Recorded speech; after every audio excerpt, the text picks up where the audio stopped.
نحمده ونستعينه ونستغفره ونعوذ بالله من شرور أنفسنا وسيئات أعمالنا من يهد الله فلا مضل له ومن يضلل فلا هادي له وأشهد أن لا إله إلا الله وحده لا شريك له وأشهد أن محمدا عبده ورسوله أما بعد فإن خير الحديث كتاب الله وخير الهدي هدي محمد صلى الله عليه وسلم وشر الأمور محدثاتها وكل محدثة بدعة وكل بدعة ضلالة وكل ضلالة في النار فقد قال الله تعالى في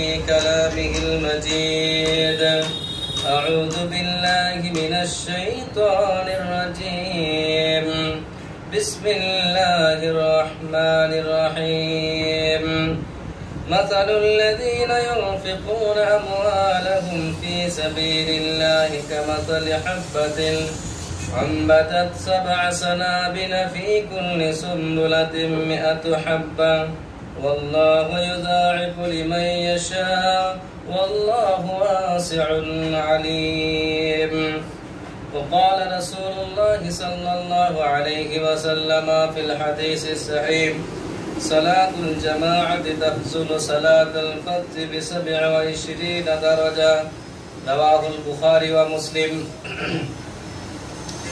প্রশংসা গুণগান হামদ সানা স্তুতি আল্লাহ রাব্বুল আলামিনের, যার বিশেষ রহমতে দয়ায় আমরা জুমার সালাত আদায় করার উদ্দেশ্যে একত্রিত হওয়ার সুযোগ পেয়েছি। তাই সে আল্লাহ রাব্বুল আলামিনের সংক্ষিপ্ত প্রশংসায় আমরা বলি আলহামদুলিল্লাহ।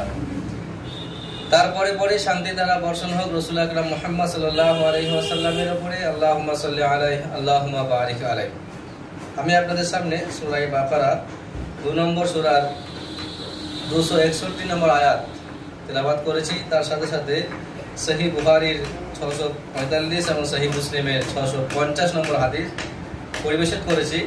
এই দুইকে সামনে রেখে বক্তব্য রাখবো। আল্লাহ রাব্বুল আলামিনের কাছে আমাদের বিশেষ দোয়া করা উচিত বা বিশেষভাবে আল্লাহর কাছে আমাদের শুকরিয়া করা উচিত যে আল্লাহ রাব্বুল আলামিন আমাদেরকে বিভিন্ন রকমের প্রতিকূলতার মাধ্যম দিয়ে থাকা সত্ত্বেও যথেষ্ট আকারে ইসলামকে মানার তৌফিক দিয়েছেন। তাই আল্লাহ রাব্বুল আলামিনের যতটাই আমরা প্রশংসা করি, যতটাই আমরা কৃতজ্ঞতা প্রকাশ করি খুবই কম হবে। তাই প্রায় সময়ে মাঝাভাগে আমাদের কৃতজ্ঞতা স্বীকার করা উচিত। তাই আলহামদুলিল্লাহ সেটাকে সামনে রেখে কথা বলছি যে আমরা যে সকল দিনই কার্যকলাপ করি বা দিন ধর্মকে সামনে রেখে যে সকল আমলগুলো আমরা করি, সেই আমলগুলোর মধ্যে দেখবেন আমরা বেশিরভাগ ক্ষেত্রে হয়তো বেশিরভাগ মানুষের হতে পারে তারা অন্তর থেকে করেন, মন থেকে করেন, অর্থাৎ মানে জেনে বুঝে ভালো করে তারপরে গুরুত্ব দিয়ে সেটাকে একেবারে মন থেকে সেই কাজটা করে থাকেন। আবার অনেক সময় দেখা যায় আমাদের মুসলিমরাই এই আমলগুলোকে অনেকখানি হলেও অবহেলার চোখে দেখেন। তার মানে করতে হবে, করছি, না করলে কি বলবে, না করলে কি সমস্যা হতে পারে, না করলে মানুষ কি ভাবতে পারে, না করলে পরিবার কি ভাবতে পারে, না করলে বন্ধু বান্ধব কি ভাবতে পারে, একটা লৌকিকতার একটা সমস্যা দেখা দেয়। তবে হ্যাঁ, যারা আমরা সহিহ দ্বীনকে মানার চেষ্টা করছি বা যারা আমরা কোরআন বা হাদিস ভিত্তিক জীবনযাপন করার চেষ্টা করছি, সেখানে হয়তো সংখ্যাটা খুব কম যারা হয়তো এইসব উদ্দেশ্যে কাজ করে থাকেন। তবে আমাদের সর্বোপরি সমস্ত মুসলিমের উচিত যে যে কোনো দিনই কাজ করার আগে প্রথমেই ইখলাস ঠিক রাখা, অর্থাৎ নিয়ত সাফ রাখা, অর্থাৎ আল্লাহর উদ্দেশ্যেই কাজটা করার চেষ্টা করা। কারণ এই একটি সমস্যা, সামান্য একটি ভুল, সামান্য একটি মিস্টেক আমাদের যত বড়ই আমল হোক না কেন সেই আমলটা কিন্তু বরবাদ করে দেয়। কিছু আমল এমন আছে যে আমলগুলো করতে গিয়ে বাহ্যিক দৃষ্টিতে মনে হয় এটা দেখানো হচ্ছে, লোক দেখানি করা হচ্ছে বা এটাকে অনেকখানি হলেও লৌকিকতা মনে করা হয়। উদাহরণস্বরূপ বলি আপনাকে, লৌকিকতা সবই কি ইসলামে হারাম, সবই কি শিরক পর্যায়ে, সবই কি একেবারে নিষেধ, সবটাই কি বাতিল নাকি কিছু বাতিল? এখন আমি আপনাকে উদাহরণ দিয়ে বলি যে যদি দেখা যায় যে আমরা এখানে হয়তো নামাজের একটা প্র্যাকটিক্যাল শিক্ষা দিচ্ছি, মানে কিভাবে আপনি হাত বাঁধবেন, কিভাবে হাত তুলবেন, কিভাবে রুকু করবেন, কিভাবে রুকু থেকে উঠবেন, এই যে আমরা প্র্যাকটিক্যাল শেখাচ্ছি, হাদিসে আছে, সেটাকে আপনাকে হয়তো কোনো একজন শায়েখ, কোনো একজন আলেম, কোনো একজন ব্যক্তি আপনাকে বাস্তবে দেখিয়ে দিচ্ছেন। এখন এই দেখাতে গিয়ে সেটা আমরা দেখাবেই, রুকুটা এইভাবে করতে হয়, হাতটা এইভাবে বাঁধতে হয়, হাতটা এইভাবে তুলতে হয়, এখানে সূরা ফাতিহা পড়তে হয়। এটা কি দেখানো নাকি শেখানো? এটা কিন্তু দেখা বাহ্যিক যে লোকের শব্দ শাব্দিক অর্থে কিন্তু দেখানো, দেখাচ্ছি যেহেতু আমি এখানে, কিন্তু আসলে শিক্ষা দেওয়া, আসলেই শিক্ষা দেওয়া। তো ঠিক একই ভাবে দেখবে এর মধ্যে একটা জিনিস হচ্ছে যেমন দান করা, এটাও কিন্তু একটা অনেকখানি হলো দুটি পার্ট আছে এটার। আল্লাহ রাব্বুল আলামিন যে দান করতে বলেছে, এই দানের কিন্তু দুটি পার্ট থাকে, একটা হচ্ছে প্রকাশ্যে, একটা হচ্ছে গোপনে। এখন এই প্রকাশ্যে দান করা সব ক্ষেত্রে কি লোক দেখানো হয়ে থাকে, নাকি কোনো কোনো ক্ষেত্রে উৎসাহ দেওয়া হয়ে থাকে? উদাহরণস্বরূপ বলি, মনে করুন যে একটা জায়গায় কোনো ইসলামিক কাজ হচ্ছে, সেটা বিভিন্ন কাজ হতে পারে, কাজ হচ্ছে, সেখানে হয় দেখা যাচ্ছে যে একটা দানের প্রয়োজন আছে বা টাকার প্রয়োজন আছে, বা সেখানে দান করার মানুষ উৎসাহ দেওয়ার প্রয়োজন আছে। সে মতো অবস্থায় যদি কোনো একজন মানুষ প্রথমেই দানটা শুরু করে যে আমি এই বিষয়টাকে সমাধান করার জন্য বা আমি এই কাজের জন্য আমি আমার তরফ থেকে সবাইকে সাক্ষী রেখে আমি দান করলাম, একটা অ্যামাউন্ট বললো, সেটা 5-10 হাজার কিছু একটা টাকা আমি দান করলাম, এটাকে আপনি কিভাবে নেবেন? এটা কি লোক দেখানি দান, নাকি এটা ভুল হবে, নাকি এটা করা যাবে না? এমনটা কিন্তু নয়। যদি দেখা যায় আমরা কিছু ইতিহাস আমরা জানি, যে ইতিহাসগুলো হয়তো আমরা খুব ভালো করে জানি। একটা বিশেষ ঘটনা, আল্লাহ রাসূল সাল্লাল্লাহু আলাইহি ওয়াসাল্লাম যখন বিভিন্ন সমস্যার সম্মুখীন হতেন, তখন তিনি সাহাবাদের কাছে আবেদন করতেন, কি করতেন? তোমার যা বাড়িতে যার যা আছে নিয়ে এসো আর দান করো, কারণ আমাদের এটা করতে হবে। কি কি হতে পারে? মসজিদ করার ক্ষেত্রে হতে পারে, সেখানে গরিব অসহায় সহায়তা করার জন্য হতে পারে, আবার কোনো কোনো সময় যুদ্ধে যাওয়ার সময়ও তিনি এটা করেছেন। একাধিক ঘটনা কিনা দেখতে হবে। তো দেখবেন এখানে একটা ঘটনা যেটা আমরা মনে করে থাকি, সেটা হচ্ছে এটাই যে প্রায় সময়ে আবু বকর ওমরের মধ্যে একটা কম্পিটিশন হতো। আবু বকর আর ওমর দুজন খলিফা, দুজন সাহাবা রাদিয়াল্লাহু আনহুমা, তারা এক অপরের দানের দিকে কম্পিটিশন করতেন। কে আগে থাকতো? দেখা যাবে যে বেশিরভাগ ক্ষেত্রে আবু বকর আগেই যেতেন। এটা একটা প্রাকৃতিক, যেটা মানুষের একটা মনে কষ্ট হওয়া, ওমরের হতো সেটা, যে আবু বকর সব ক্ষেত্রে আমার থেকে আগে বেরিয়ে যাচ্ছে, আমি আগে বাড়তেই পারছি না। কোনো একদিনের ঘটনা আমরা জানি নিশ্চয়ই, কোনো একদিনের ঘটনা সব দান করা এবং হাফ দান করা, এক্ষেত্রে আমরা জানি বিশেষ ঘটনাটাকে। আমি অত লম্বা বাস করছি না, বলা হচ্ছে এটাই, যেখানে সাহাবায়ে কেরামরা যাতে তাদের কাছে আবেদন করা হচ্ছে দান করা, তখন তারা কিন্তু কম্পিটিশন করছেন, বা এক অপরে তারা কিন্তু প্রতিযোগিতা করছেন যে কে বেশি দেয়, কে কত দান করতে পারে। এটা দিক ছিল। এই প্রতিযোগিতা নিশ্চয়ই গোপন ছিল না, প্রতিযোগিতা নিশ্চয়ই গোপন তো ছিল। গোপন হলে তারা আসবে কেন, প্রকাশ হবে কেন? প্রকাশ্যেই ছিল। তাহলে কোনো কোনো ক্ষেত্রে কিছু কিছু আমল প্রকাশ্যে করা, সেটা অনেক ক্ষেত্রে ভালো হতে পারে, আবার কোনো কোনো ক্ষেত্রে প্রকাশ্য আমলটা কিন্তু লোক দেখানো হতে পারে, লোক দেখানো হতে পারে। আল্লাহ রাসূল সাল্লাল্লাহু আলাইহি সাল্লাম তিনি গোপনে কাজ করার কথা একাধিক হাদিস বলেছেন। কোরআনেও আয়াতে আল্লাহ বলেছেন যে তোমরা আল্লাহকে মনে করো গোপনে প্রকাশ্যে, প্রকাশ্যে করতে হতে পারে, গোপনেও করতে হতে পারে। আমাদের কিছু সামাজিক উত্তর বলি আপনাকে। দেখবেন কিছু নাস্তিক প্রকৃতির মানুষ থাকে আমাদের সমাজে আছে, মুসলিম মানে নাস্তিক, মুসলিম কিন্তু ধর্মদ্রোহী বা ইসলামদ্রোহী এক প্রকারের। আসলে নাস্তিকরা তো ধর্মদ্রোহী নয়, প্রকৃত প্রকারে ইসলামদ্রোহী। তারা জানেন কি, আপনারা জানেন, বলতে পারছেন কথা মানছেন, তারা কোনো ধর্ম মানে নয়, সমস্ত ধর্মকে সমর্থন করে, শুধু ইসলামকে বাদ দিয়ে। তাদের কাছে, তাদের চোখে ইসলামটাই হচ্ছে গুণা ধর্ম, ইসলামটাই হচ্ছে ধর্মের নামে পরিচিত, বাকি কোনো ধর্মই নয়। অতএব বিরোধিতা করতে হলে ইসলামের বিরুদ্ধেই করতে হবে। এটা একটা টেন্ডেন্সি, এটা মনোবৃত্তি, মানসিকতা, এটা অন্যদিকেরটা। এখন আপনি যখন দাওয়াতে যাচ্ছেন, দেখবেন কিছু মানুষ বলে থাকে আপনাদেরকে যে ইমান তো এখানের কথা, ইমান তো অন্তরের ব্যাপার, তো আমি কেন প্রকাশ নামাজ পড়তে যাবো? মসজিদে যাওয়া আসা করা, মানুষের সাক্ষাৎ করা, সালাম কালাম হবে, চোখে চোখ পড়বে, কোথায় গিয়ে জিজ্ঞাসা করে নামাজ পড়তে গেছিলাম বলতে হবে, নামাজ পড়ে আজ থেকে মানুষ দেখবে।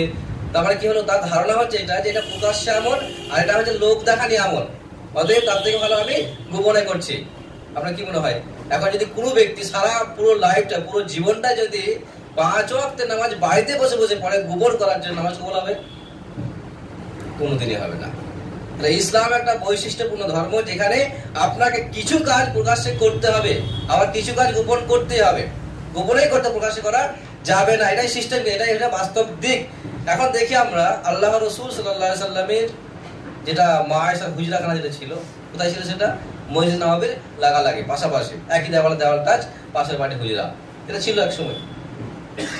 এখন সেই হুজরাখানা থেকে তিনি কি করতে আসছেন? মসজিদে নামাজ পড়াতে আসছেন, কিন্তু সুন্নত বাড়িতে পড়ে আসছেন। তাহাজ্জুদের নামাজ বাড়িতে পড়ে আসছেন। আপনি কি ব্যাখ্যা দেবেন? একটা নামাজ তিনি বাড়ি থেকে বেরিয়ে এসে ইমামতি করতে আসছেন, আসতে হচ্ছে তাকে, বা আমরাও আসছি। আর একটা ক্ষেত্রে তিনি বাড়িতেই পড়ছেন, এখানে আসছেনই না, তাহাজ্জুদ বাড়িতে পড়ছেন, কিন্তু ফজর সুন্নত কোন সময় মসজিদে এসে পড়ছেন। তার মানে কি হলো?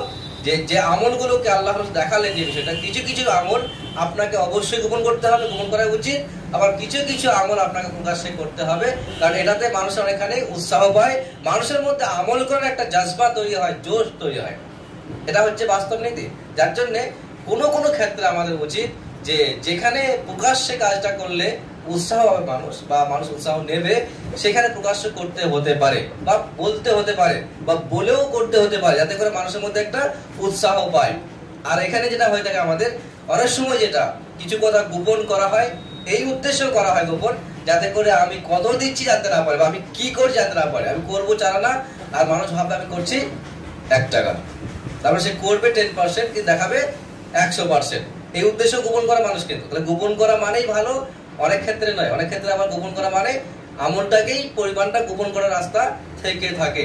যার জন্য কিছু কিছু ক্ষেত্রে আল্লাহ রাব্বুল আলামিন আমল কিন্তু প্রকাশ্যে করার কথা বলেছেন। যেমন নামাজ প্রকাশ্যে পড়তে হয় আমাদেরকে, যাকাত প্রকাশ্যে দিতে হয় আমাদেরকে, আবার হজ প্রকাশ্যেই করতে যেতে হয়। এখানে এই যুক্তি কাজেই লাগবে না যে গোপন আমল বেশি ভালো, হতে হজ ওখানে না গিয়ে বাড়িতে বসে মনে মনে তাওয়াফ করে না, মনে মনে সাই করে না, হবে না তাওয়াফটা, হজটা হবে? জি না, হবে না। তাহলে প্রকাশ্য আমল প্রকাশ্যে করতে, গোপন আমল গোপনে করতে হবে। আল্লাহ রাব্বুল আলামিন যে আয়াতটা আমি পড়েছি, সেই আয়াতটা যদিও দান সংক্রান্ত, আমি দান নিয়ে কথা বলবো, তার আগে আমি এই দিকটায় আসবো যে আমরা যে একটা স্থায়ী কাজ করতে যাচ্ছি। হয়তো আপনারা এটা শুনে খুশি হবেন যে মানুষ চাইলেই ভালো কাজ করতে পারে না। জানা আছে আপনাদের কি? মানুষ ইচ্ছা থাকলে ভালো কাজ করতে পারে, এমনটা নয়। এই লকডাউন যে পার হলো, মানুষ যদি চাইতো মনে মনে আমি মসজিদে নামাজ পড়তে পারছিল কি? আসতে পারছিলেন না। আসতে পারলেও পাশাপাশি দাঁড়ানো যাবে না, গ্যাপ দাঁড়াতে হবে। অনেক সময় আসতে পারছিলই না। অন্যান্য সময় দেখবেন একটা মোটামুটি কোনো এমন মাস যায় না যে মাসে জালসা হয় না, সভা হয় না, মানে প্রকাশ সভা হয় না। কিন্তু এই লকডাউন প্রায় 6 মাস কাটছে ঘরে, কম বেশি করে। এই 6 মাস জালসা হয়েছে কি? কেন হয়নি? তাহলে মানুষ ইচ্ছা করলে পারবে কি? তা নয়। তাহলে মানুষের ইচ্ছা হওয়াটা শেষ কথা নয়, ইচ্ছার সাথে পরিবেশকে সাথ দিতে হবে। বাস্তবে এটাই। এখন সমস্যা হচ্ছে আমাদের এটা, যখন আমরা সুযোগ পাই তখন সুযোগ নিই না, আর যখন সুযোগটা বন্ধ হয় তখন আমরা সুযোগ নেওয়ার জন্য উঠে পড়ে লেগে থাকি। তার মধ্যে একটা উদাহরণ বলে দিই। সব জায়গাতে একই অবস্থা, কিন্তু যখন আমাদের বাড়ির কেউ মারা যায় তখন দেখবেন সব অপশন খুঁজে বেড়ায়। কি অপশন খুঁজে? কোথায় কি করবো, মানে তা কোনটা করলে আমার মাইয়াতের উপকার হবে, কোন কাজটা আমার মায়েরকে বেশি উপকার আসতে পারে, কোন কাজটা করলে আমার মৃত্যু ব্যক্তিকে কবরে শান্তি হবে, কোন কাজটা করলে মৃত্যু ব্যক্তির কবরে গিয়ে আযাবটা মওকুফ হবে। এসব নিয়ে একাধিক প্রশ্ন। প্রত্যেক মাইয়াতে মৃত্যু হওয়া মানে প্রশ্ন হবে, কিন্তু আমার মা মারা গেছে, আমার বাপ মারা গেছে, আমার ছেলে মারা গেছে, আমার ভাই মারা গেছে, একটু বলুন কি করলে ভালো হয়। বুঝছে না ব্যাপারটা? সে আল্লাহর বান্দা করছিল একসময়, কিন্তু কে যে মারা গেল সে একসময় জিজ্ঞাসা করছিল তার বাপ মা সম্পর্কে, যে আমার বাপ মা মারা গেছে, আমার কি করলে ভালো হয়। তিনি করলেন না কেন? তিনি করলেন না কেন? তিনি যখন দেখতে পেলেন আমার বাপ মা মারা গেল, তার জন্য আমি জিজ্ঞাসাবাদ করছি কি করলে ভালো হয়, বাপের উপকারে আসবে, তো তিনি নিজের জন্য কিছু করলেন না কেন? মানে উনি করলেন ওনার বাপ মায়ের নামে, আর তার ছেলে করলো তার বাপ মায়ের নামে। সিরিয়াল। কিন্তু তাহলে মারা গেলে তখন মনে হয় না কিছু লোক খাওয়ালে ভালো হতো, তখন মনে পড়ে যে কিছু লোককে খাওয়ালে ভালো হয়, বাপের কবর আযাব শান্তি, কবর শান্তি হবে, আযাব মওকুফ হবে, একটা উপকার হবে। কেন জীবিত অবস্থায় খাওয়ানো যায় না? কোথায় বলা আছে ইসলাম? কোথায় ইসলাম বললো যে আপনাকে জীবিত অবস্থায় খাওয়ালে নাকি হবে না? না। সমস্যা কোথায় বলে দিই, মানুষ এটাই যে মানুষ কখন বুঝছে শেষ পর্যায়ে গিয়ে। কেন এটা? এই পরিবেশটা কেন তৈরি হলো, কেন করছি আমরা এটা? অত সকলেই জানে যে আমি নিজের হাতে দান করলে একটা বড় অঙ্কে দান করা সম্ভব হতে পারে, মনে ইখলাস থাকতে পারে, কিন্তু আমার ছেলে যে দানটা করছে আমার উদ্দেশ্যে, ইখলাস নাও থাকতে পারে, মানে খুলুসিয়াত আল্লাহর উদ্দেশ্যে নাও তো হতে পারে, লোক দেখানো তো হতে পারে, অন্য কোনো কারণ তো হতে পারে। দানটা কবুল হবে, আর দানটা কবুল হবে না মানে বাকিটা বেকার হবে, তো ফালতু হবে। তো তাহলে যে কাজটা আমি ছেলের উপর সঁপে যাচ্ছি, ছেলেই করবো আমার পরবর্তীকালে, সেই কাজটা আমি করছি না কেন?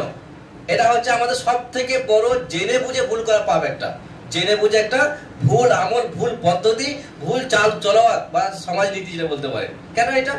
সমস্ত মুসলিম ভালো করে জানে যখন মানুষ মারা যায় তখন তার সমস্ত আমল কেটে যায়, নষ্ট হয়ে যায়, আমল করার রাস্তা বন্ধ হয়ে যায়। তাহলে আপনি এমন কাজ করে যেটা বন্ধ হবে না, সেটা আপনি জীবদ্দশায় করছেন না কেন? জীবদ্দশায় করলে আপনি ভেবেচিন্তে করতে পারবেন, পরিমাণটা বেশি করতে পারবেন, ইখলাস থাকবে সেখানে, নেকি বেশি হওয়ার সম্ভাবনা বেশি সেখানে, অনেক বেশি। তাছাড়া আপনাকে দেখে আপনার ছেলেও একটা উৎসাহ নেবে, এটাও একটা রাস্তা থাকবে, হবে এমনটা না? আপনাকে দেখা দেখি বাকিরাও শিক্ষা নিতে পারে, এটাও বাস্তব ঘটনা। তা আপনি জীবদ্দশায় করলেন, জীবনে করলেন না, আর মারা যাওয়ার সময় মনে করছেন যে আমি মারা গেলে আমার ছেলে সেটা করবে। কেন এটা? তার মানে কোথাও না কোথাও আমরা যে ইসলামটাকে বুঝতে অক্ষম হয়েছি বা ইসলামটাকে বুঝতে শিখিনি, এটা বাস্তব ঘটনা। আর সব থেকে বড় মানে দুঃখজনক বিষয় এটা যে আল্লাহ রাব্বুল আলামিন কোরআনে এই সকল বিষয়ের কথা বলেছেন, কিন্তু বলেননি সবটারই কথা বলেছেন। যখন মানুষ মারা যাবে, আল্লাহ সূরা মুনাফিকুন আপনি পড়ুন, শেষের দু আয়াতটা পড়েন, দেখুন আল্লাহ কি বলছে ওখানটায়। যখন মানুষের কাছে মৃত্যু আসে, মানুষের যখন কি আছে মৃত্যু এসে পড়ে, তখন সে আশা করে কি যে আল্লাহ আমাকে একটু সময় দাও, যদি একটু সাদকা করে যায়। কখন বলছে? শেষ মুহূর্তে। আল্লাহ কেন বললেন?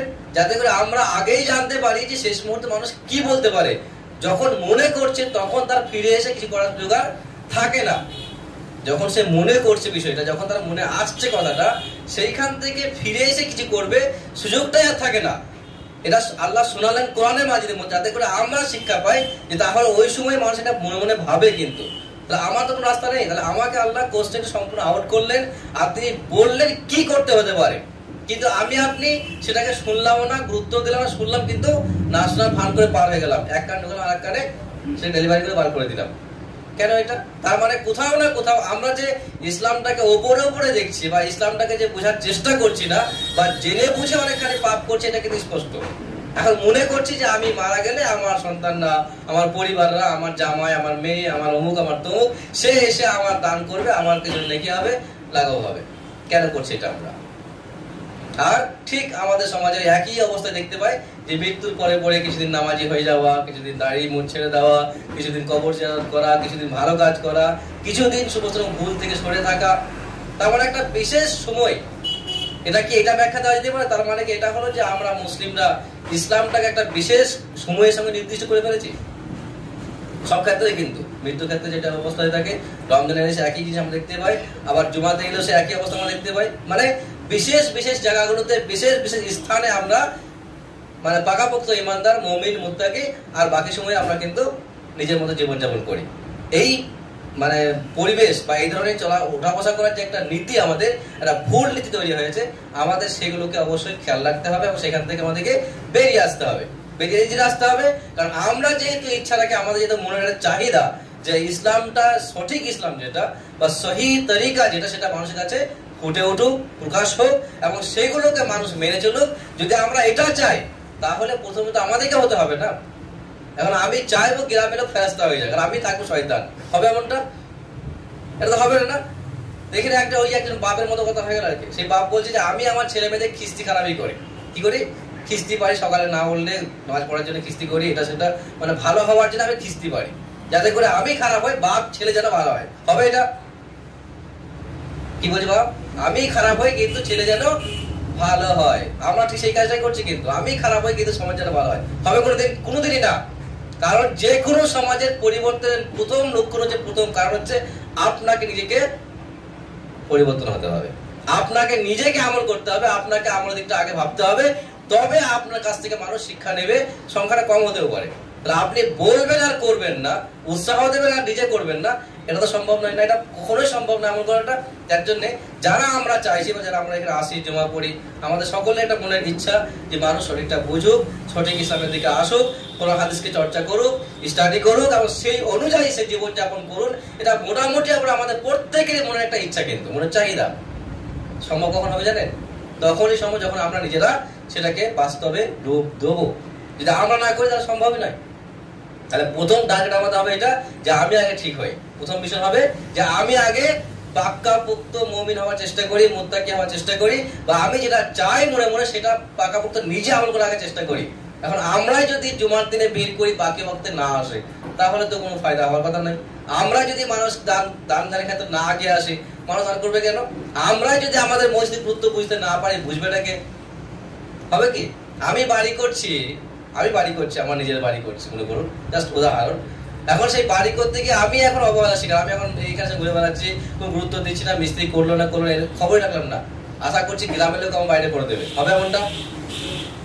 আমরা যে একটা কাজ শুরু করলাম, আমি জাস্ট লাইনে কথা বলছি এই জন্যই, যেহেতু আমাদের কাজ অলরেডি রানিং আছে, সেটা হচ্ছে মসজিদ চলছে, আমাদের একটা মসজিদ হচ্ছে, সকলে অবগত আছে। তো সেখানে যদি আমরাই যদি অবহেলার শিকার হই, আমরা যদি সেটাকে গুরুত্ব দিয়ে দেখাশোনা করতে না পারি, বা তাকে যদি আগে বাড়াতে সাহায্য না করতে পারি, তাহলে আমি কি আশা করবো যে গ্রামের লোক এসে দান করে মসজিদ খাড়া করে দেবে? মসজিদ কিন্তু হয়ে যাবে, আবার করে দিচ্ছি, কিন্তু মসজিদ কিন্তু হয়ে যাবে, আপনি সাথ দিলেও হবে, না দিলেও হবে। আমরা যদি কেউ সাথ না দিই তাও মসজিদ হবে, কারণ আল্লাহর ঘর আটকে থাকবে না ইনশাআল্লাহ। বাস্তবে এটাই, আজ পর্যন্ত আল্লাহর রহমত এটাই, আল্লাহর ঘর আটকে থাকেনি। হয়তো সময় লেগেছে, হয়তো 1 মাসে হচ্ছে, 6 মাসে হতে পারে, 6 বছর হতে পারে, কিন্তু হবে তো বটে। সেটা ভালো করে হোক আর কষ্ট করে হোক, মসজিদটা অবশ্যই হবে। এখন আমি একটা উদাহরণ বলবো এখানে, কেন বলছি কথা বলে এই জন্যই, যাতে করে আমাদের মধ্যে একটা উৎসাহ হয়, অন্যভাবে নেবেন না কথাগুলো। আমি জাস্ট এই জন্যই বলছি, আমাদের মনে একটা স্পৃহা আসুক, শক্তি আসুক, আমরা একটা উৎসাহ নিই, উদ্যোগ নিই, যে মসজিদটা শুরু হয়েছে সেটা অনেকটা আগে বেড়ে গেছে। আরো যদি আমরা যদি একটা দিন শ্রম দিতে পারি, হয়তো পয়সা দিতে পারছি না, আমি আগে বলছি, আজকে আবারও বলছি, কিন্তু হয়তো পয়সা দিতে পারছি না, যদি আমার হয়তো ছুটি হয়েছে, লকডাউন করলো, বাইরে কাজে যেতে পারলাম না, আমি সেই দিনটা যদি আমি মসজিদে গিয়ে সময়টা দিই, ক্ষতি কি হতে পারে? যেটা ইট আমি গুছিয়ে দিই, বা দুটো ইট আমি মিশিয়ে ধরিয়ে দিই, বা এক বালতি পানি আমি তুলে দিই, ক্ষতি হবে কি? খুব বেশি বড় কাজ নয়, কিন্তু সহায়তা হবে, মিস্ত্রিরা উৎসাহ নেবেন, এবং বাকিরা মনে হবে যে না, কাজটা আমাদের কিন্তু সবাই মিলে আমরা করছি। এটা হতেই পারে। আমি কেন বলছি বিষয় এটাই, একদিন বলেছেন কথাটা, যে দেখুন, যদি বাড়ি থেকে উঁচু করে আসি আমরা, ইসলাম বলছে বাড়িতে সুন্নত করে আসুন, তার মানে আপনাকে বাড়িতে উঁচু করতে হবে। বাস্তবে এটাই, যখন আপনি বাড়িতে উঁচু করে আসবেন, তার মানে আপনি হয়তো মসজিদকে 50 পয়সা দান করতে পারেন বা না পারেন, 50 পয়সার লোকসান থেকে আপনি কিন্তু নিজেকে রক্ষা করলেন, তারপরে আপনি খরচাটা করলেন না। বাড়ি উঁচু করলেন মানে বাড়ি খরচা মসজিদে হলো না, তারপরে আপনি কিছু হলো না, অন্য দিক থেকে আপনি কিন্তু খরচা না করে মসজিদকে আপনি সহায়তা করলেন। করতে পারেন না? পারেন না। তাই বলছি, টাকা দিয়ে পারলাম না, শ্রম দিয়ে করতে পারি, আপনি চেষ্টা তো করেন। একটা উদাহরণ আগে বলে আজকে আবারও বলছি, ওই যে পাখির উদাহরণটা, খুব প্রসিদ্ধ একটা ঘটনা, গল্প জানি আমরা হয়তো, যেটা জঙ্গলে আগুন লেগেছে আর সমস্ত মানুষই নেবার চেষ্টা করছে, যেমনটা সুবিধা হয় আর কি। এখন একটা ছোট্ট চড়ুই পাখি, সে এখন ঠুঁটে করে পানি এসে আগুনে ফেলছে উপর থেকে।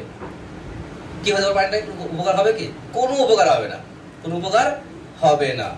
তো যখন পাখিটাকে বললো একজন, যে আরে কি করছে, পাগলামি হচ্ছে এটা, তোর পানিতে আগুনে কি হয় বল? সে আগুনে বড় দমকল বের করে যাচ্ছে, আর তুই ঠুঁটে করে পানি এসে দিছিস আগুনে, আগুনে কি পরিবর্তন হবে?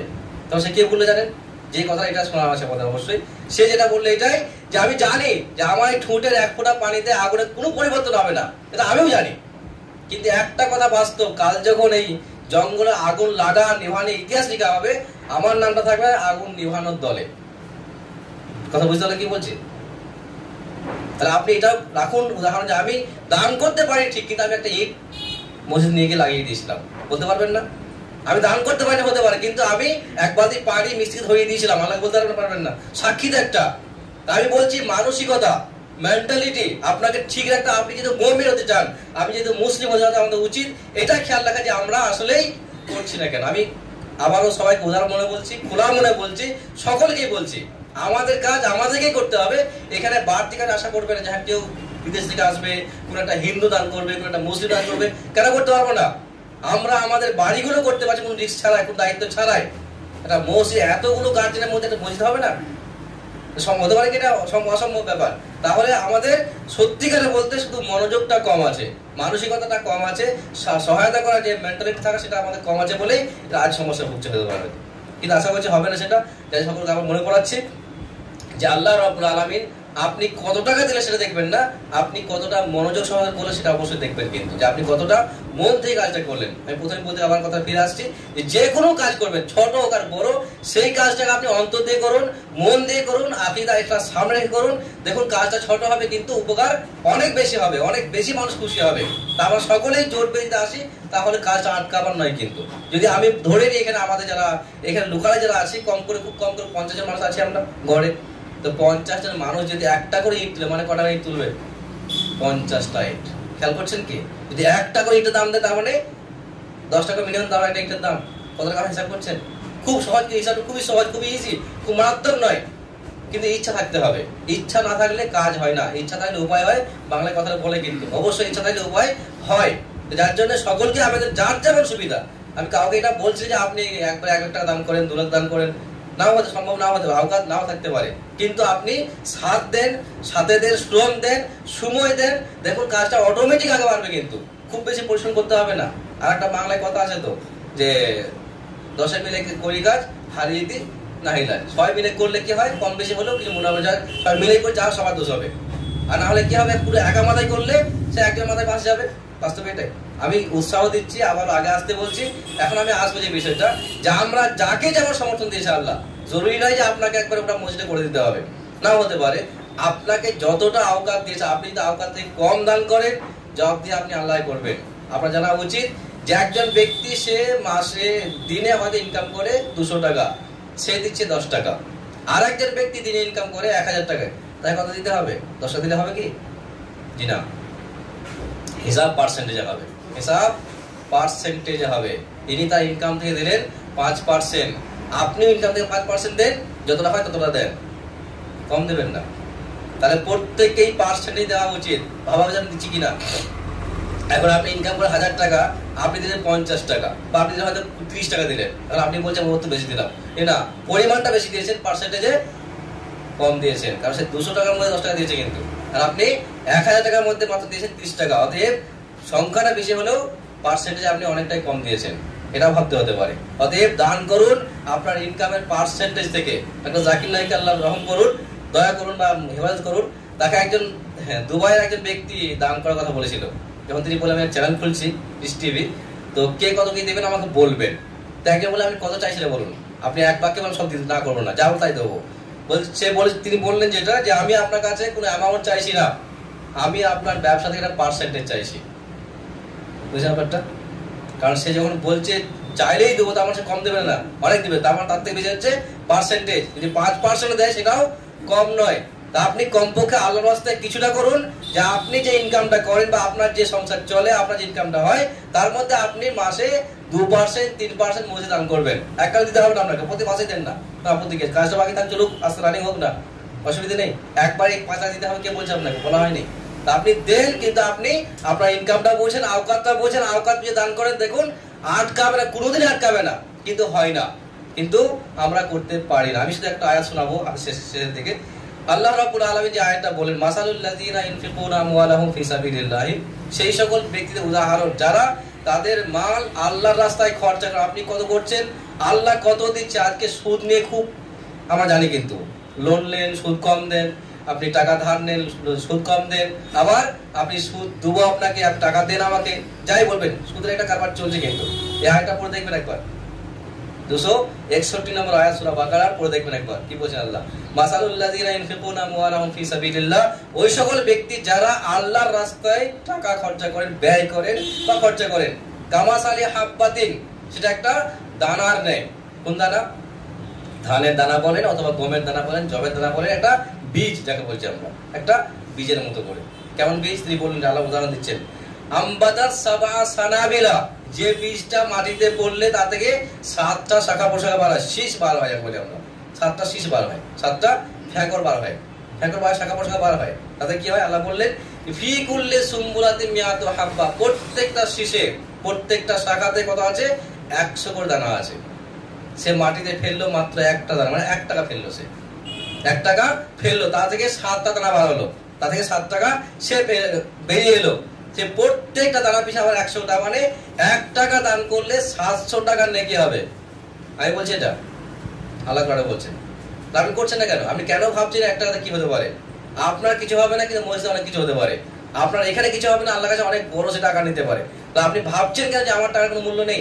আপনি দান করেন, যা পারেন তাই দেন, সেটা কিন্তু আপনার কাছে নগণ্য হলে আল্লাহর কাছে অনেক বড় সেটা হতে পারে। আপনার ইখলাস যেমন থাকবে, আপনার অ্যামাউন্ট যেমন থাকবে, আপনার পার্সেন্টেজ যেমন থাকবে, আল্লাহ সেভাবে কিন্তু সেটাকে অনেক বড় করে দেখবেন।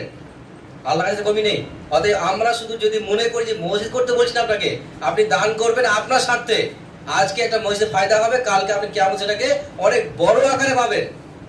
মসজিদ করলে অনেক নিকাশ আছে, অনেক দিক, মসজিদের একাধিক ফ্যাসিলিটি আছে, কিন্তু এই দিকটা আমরা ভাবি কেন আমরা করছি, কি মনে করছি আমরা দান না করলে আমাদের সমস্যা হবে না। জি আমি জানি লকডাউন চলছে, লকডাউন পার হলো, যার জন্য ব্যবসা বাণিজ্যের সমস্যা হয়েছে, কিন্তু তারপরে এমন তো নয় যে আমরা না খেয়ে থাকছি। এমনটা আছে কি? আমাদের পারিবারিক স্ট্যাটাস যেটা ছিল, কমেছে খুব বেশি কমেনি, হালকা হয়তো হালকা, কমে নেই কিন্তু মোটামুটি অ্যাভারেজ একটা বাকি আছে, একটা গড় চলছে পরিবেশ, তো সেখানে ঠিক আছে।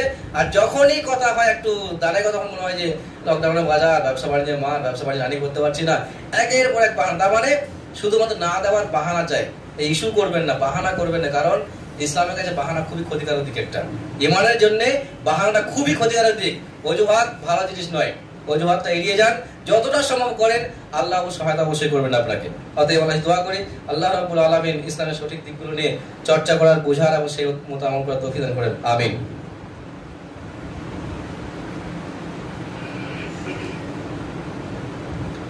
ইন্নাল হামদুলিল্লাহি ওয়াহদাহু ওয়াসসালাতু ওয়াসসালামু আলা মান লা নাবিয়্যা বা'দা ওয়া বা'দ।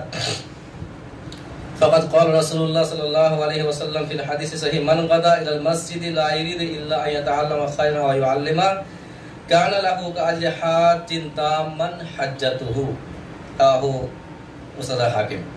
একটা প্রসিদ্ধ হাদিসটা অন্যদিকে কথা বলছি এখানটাই। দেখুন, মসজিদ, আমাদের সমাজে মসজিদগুলো আছে বর্তমানে, সেই মসজিদগুলো কি পরিস্থিতি পরিবেশ সেটা নিয়ে আমি কথা বলতে চাইছি না, কিন্তু যেটা সত্যিকারের যেটা মসজিদ যাকে বলে, সেই মসজিদটা হচ্ছে বহুমুখী একটা স্থান। বহুমুখী বলতে শুধু নামাজটা নয়, নামাজ পড়া হয় সেখানে, বক্তব্য শোনা হয়, দেওয়া হয় শিক্ষা, অর্জন করা শিক্ষা দেওয়া হয়। মসজিদটা একটা জায়গা যেটা মুসলিমদের একটা কেন্দ্রবিন্দু, একটা মার্কাজ, একটা কেন্দ্র মুসলিমদের। সেই কেন্দ্রে কি কি হতে পারে তার মধ্যে একটা হাদিস শুনিয়েছি।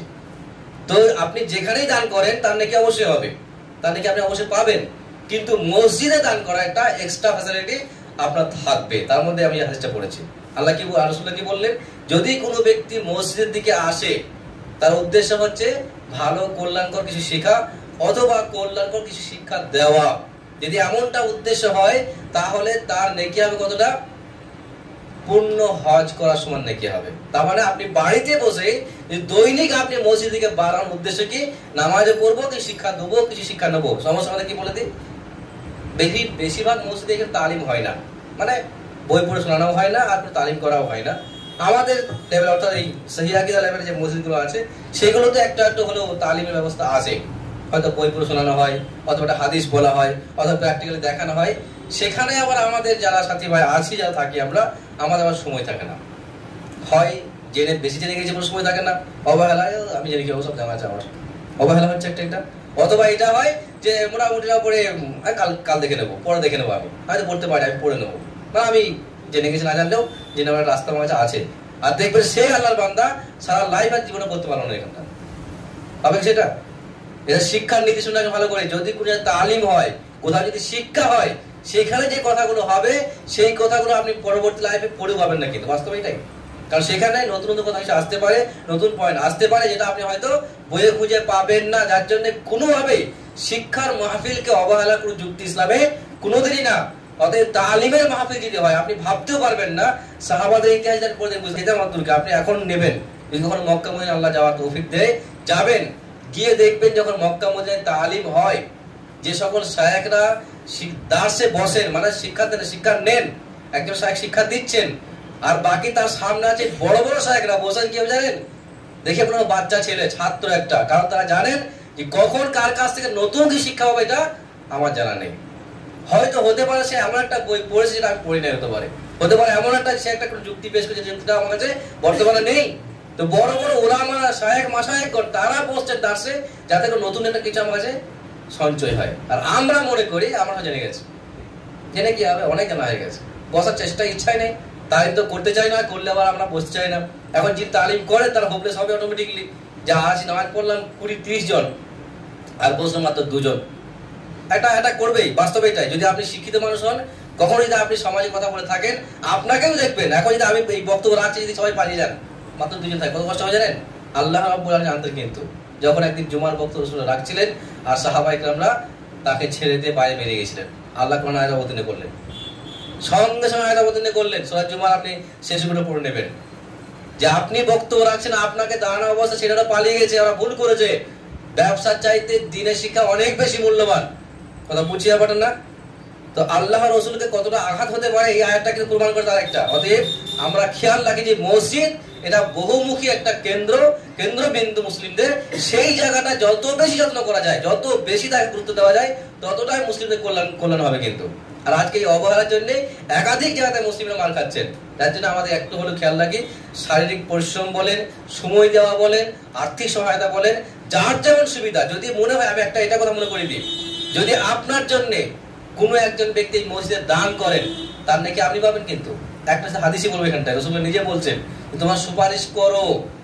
তার মানে যখন তার কাছে কোনো ব্যক্তি নিতে আসতেন, কোনো টাকা পয়সা চাইতে আসতেন, সুপারিশ করতে হবে। কারণটা কি?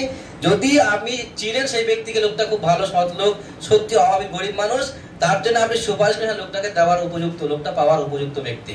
তা আপনি যদি আল্লাহর ঘরে সুপারিশ করে দেন যে ভাই একটা মসজিদ হচ্ছে, একটু দান করুন, পারলে সহায়তা করুন, যাই দেবেন, হয়তো 100 টাকাই দিলেন, বেশি দিলেন না হয়তো, এই 100 টাকা তার যেমন নেকি হলো, আপনারও তাই নেকি হবে। কারণ দালুল খায়রে কাফাইলিহি, যে ভালো কাজের আদেশ দেয় সেও ভালো কাজ করার মতোই তার নেকি হয়।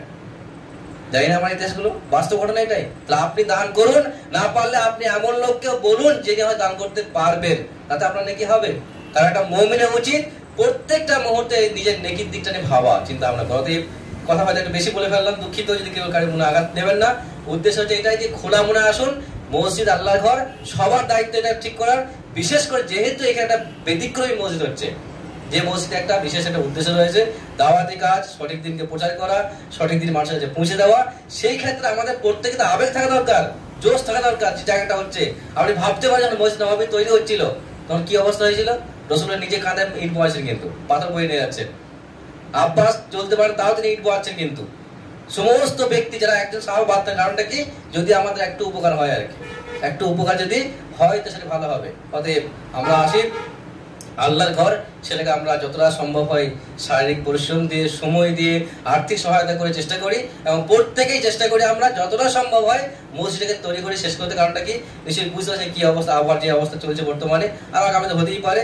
আর তাছাড়াও এটা একটা ছাদ, আপনি নামাজ পড়ছেন, তার নাম মসজিদ হতে পারে, কিন্তু ছাদে হয় মসজিদ, মসজিদে হয়। অতএব যদি মসজিদে হয়ে যায় তাহলে সবারই উপকার হবে, সবারই ফায়দা হবে, তাছাড়া দিনই ফায়দা হবে আমাদের। তার জন্য আমরা সকলে আগে আসি, কেউ অবহেলা করবেন না, সকলে মন দিয়ে আসুন, আগে আসুন, এবং প্রত্যেকেই নিজের স্বার্থপর চেষ্টা করুন সেটাকে তৈরি করি ছাদটা করতে।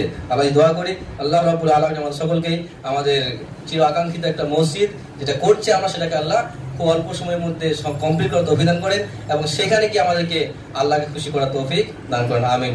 আসসালামু আলাইকুম।